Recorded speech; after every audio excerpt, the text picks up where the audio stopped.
Salut à tous, aujourd'hui on se retrouve pour voir comment utiliser l'outil statistique dans QGIS.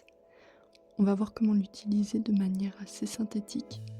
Ça va pas nous permettre de sortir des stats très poussés, mais on va avoir un aperçu de ce qu'on a dans nos tables. C'est pratique quand on a beaucoup de données.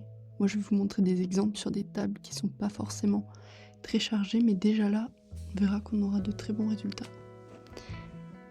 Donc dans un premier temps, on va faire dans la couche de points établissement scolaire. Donc, on va regarder d'avance pour voir comment ça fonctionne. Donc, comme on peut le voir, j'ai 4 entités. Donc, si je veux avoir des statistiques sur cette couche, en fait, je clique sur l'outil « Montrer les résultats statistiques ». Et ici, je vais choisir ma couche « Établissement scolaire ». Et là, en fait, je viens choisir un champ pour avoir des statistiques. Donc là, comme moi, je mets toujours un identifiant unique, ce que je vais faire, c'est que je suis sûr que le champ, il y aura toujours une valeur, c'est jamais nul.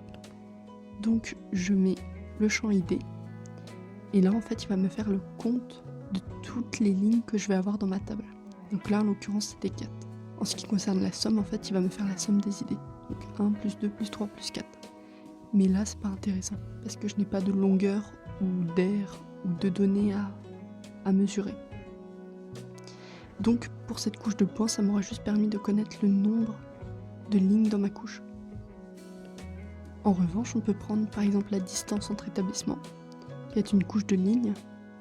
Donc là pareil, j'ai 3 entités mais je vais avoir une distance. Donc l'outil statistique va me permettre de faire la somme de tout ça.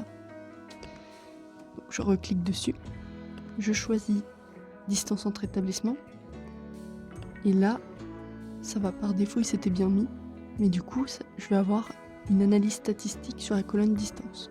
Donc au total, il me dit qu'il y a 3 lignes, que la somme de ces valeurs, donc c'est 831, donc je sais que j'ai 831 mètres de linéaire. Là c'est la moyenne, la médiane, ça va jusqu'à écart type, minimum, maximum, la plage, les minorités, majorités, les quartiles, etc. etc. Et ça me dit s'il y a des valeurs nulles, et ça c'est très intéressant, parce que parfois on va avoir des valeurs nulles, mais on ne le sait pas forcément dans notre table. Et quand on a des millions de lignes à traiter, ça permet d'avoir l'information. Donc pour vous montrer aussi, là on a entité sélectionnée. Donc moi je vais sélectionner par exemple juste la ligne ici. Et si je coche ça, voilà, donc là il recommence, mais il prend que les entités sélectionnées. Donc il me dit compte 1, somme 260, moyenne 260, forcément parce que je n'ai qu'une valeur.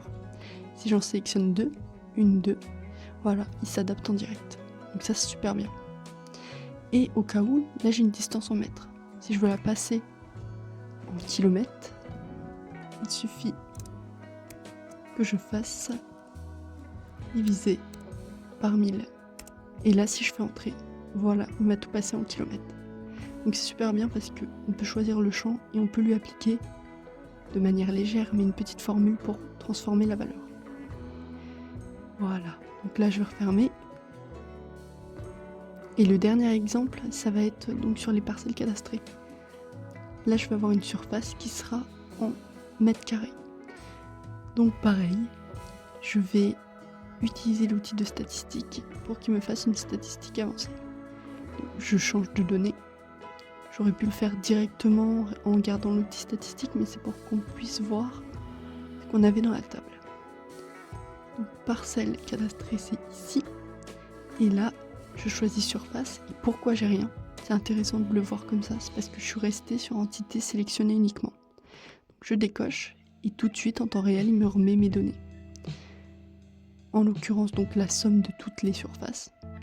Encore une fois la moyenne. Tatati tatata. Là pareil, je peux diviser par 1000. Je fais entrer et j'ai mon R en kilomètres carrés. J'ai la moyenne. Et pareil, je peux sélectionner uniquement les deux là. Je lui dis entité sélectionnée et en direct il s'adapte. C'est un outil qui est plutôt pratique pour avoir une statistique de base assez rapide.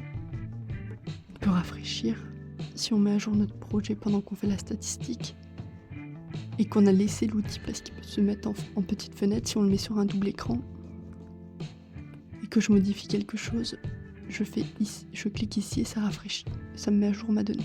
Là, ça me permet de copier les statistiques dans le presse-papier Et ici, ça me dit ce que je veux voir apparaître.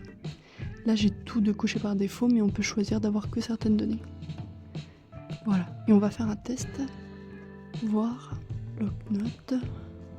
Si je copie les données, ça ressemble à ça, sous forme de tableau. Bien sûr, dans le bloc-notes, c'est vraiment en vrac, mais ça fait un petit tableau comme ça. Voilà, c'est tout pour aujourd'hui. Comme ça, vous avez vu comment faire une statistique dans QGIS sur différents types de couches, que ce soit des points, des lignes ou des polygones.